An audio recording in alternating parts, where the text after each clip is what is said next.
thought of the day. Good morning, everybody. Good morning. So I totally slipped my mind at the thought of the day today. And it's kind of convenient because yesterday I took a trip to, I had a choice of visiting any museum for a finals project. And after doing some research, I decided to go with the Museum of Tolerance. Because I remember reading a book about, when I was in 8th grade, about a little girl named Anne Frank. And then, even as a gang member at that age, so trying to be all hard, that book kind of touched me, man. And I remember reading that book again in prison, in my cell, and that book touched me even more. So that's a museum I decided to visit. And it was a very overwhelming experience, man. If anybody knows that what went on, I'm talking about like children getting torn away from their parents getting killed in front of them. And as you walk down this little pathway, it has pictures of some of the survivors and some of their quotes. And I try to see how my story ties in with some of theirs. It can't compare by all means. The worst stuff I've been through in my life can't compare to nothing that these people went through. These heroic people went through. But one of them that kind of caught my attention was, it says, I didn't give up. I fought to survive. Don't depend on somebody else. You have to depend on yourself. I fought for my life and I won. Basically, that's what a lot of us do at home, or here at Homeboy Industries. That's what we're doing, fighting for our lives.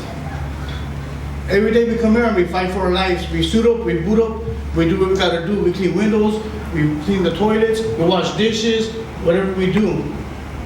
We're fighting for our lives because we know it's very easy. It's too easy to go back out there and do the same thing that you've been doing. And we know the results, what it's gonna lead to. I know the results. Easy, it's called insanity, doing the same thing and expecting different results. But we're breaking a cycle today right here at Homeboy Industries, this whole insanity cycle, because we're here every day at work, being responsible people. Another one that kind of caught my attention was, it says, to save the future, we must tell our story. Thus give voice to the 6 million who didn't make it. We must also teach our children to respect life, ours as well as others. I'm not gonna go into my story, but I could just say that my lifestyle had such a hold on me that I wasted 14 years of my life in prison. That lifestyle had such a hold on me that I could look at my mother in her eyes on her deathbed and promise her that I was gonna change my life. And tell her that she could go to heaven now because you don't have to worry about me. And 2 months later, I was back in prison. That lifestyle had such a hold on me that I chose that lifestyle over my children. I wasn't straight up, I chose that lifestyle over my own children. So last night I got to thinking, man, everything I've been through in my life, some days I still complain about the smallest things, man. Traffic. And here's what I was thinking, I'm complaining about traffic.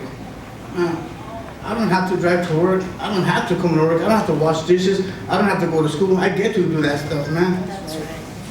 That's right. I have a homeboy that's here today that he was a lifer. And he's the most humblest man you could think of. And I was with him behind the wall, and he was the most humblest man. And I seen him here, so he made it out. And there's a few other lifers here too that I know from behind the walls that made it out. And they're the most humblest people that appreciate life, man. And so my thought of the day is to be grateful for what we have. Think about the thing you complain about. Think about it, because if you take a walk to that children's hospital,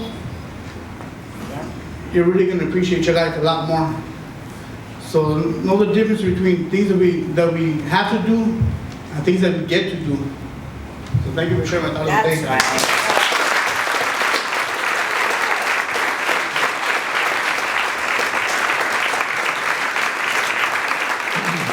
Thank you.